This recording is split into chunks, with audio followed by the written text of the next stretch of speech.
बहुत से जातकों के जिनमें संतान की प्राप्ति नहीं हो पा रही, इस विषय में हम बात कर रहे हैं आज। जी। तो आपने कहा था कि कुछ ऐसे कारण होते हैं जिनको संतान प्राप्ति नहीं हो पा रही, कारण जानना चाहेंगे? जी, सीधे मुद्दे पे आते हैं, कारण क्या होते हैं। अगर किसी व्यक्ति की कुंडली में पंचमेश अगर अशुभ नक्षत्र में हो तो संतान में बहुत अधिक विलंब होता है। ये हैं कुछ कारण जो मैं अपने दर्शकों को बताना चाहता हूँ।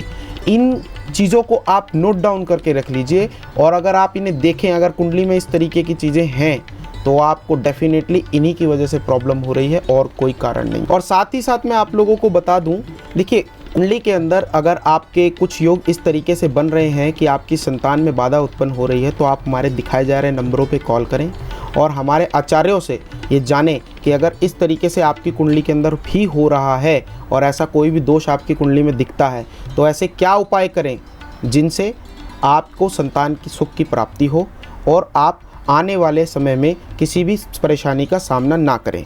देखिए जैसे कि मैं बताऊं, अगर स्त्री की कुंडली में हमारे कई बार क्या होता है, पति और पत्नी दोनों की ही कुंडलियों को देखकर हम ये बता पाते हैं कि संतान सुख की प्राप्ति में बाधा उत्पन्न क्यों हो रही है। कई बार स्त्री की कुंडली में समस्या आती है और कई बार पुरुष की कुंडली में समस्या आती है।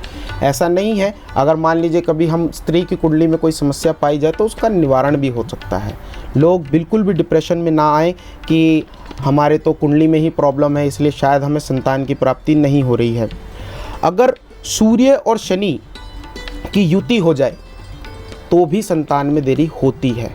मैं आने वाले अपने आगे के एपिसोड्स में आप लोगों को बताऊंगा कि कैसे कैसे अचूक उपाय करके आप लोग संतान सुख की प्राप्ति कर सकते हैं और निश्चित रूप से आप संतान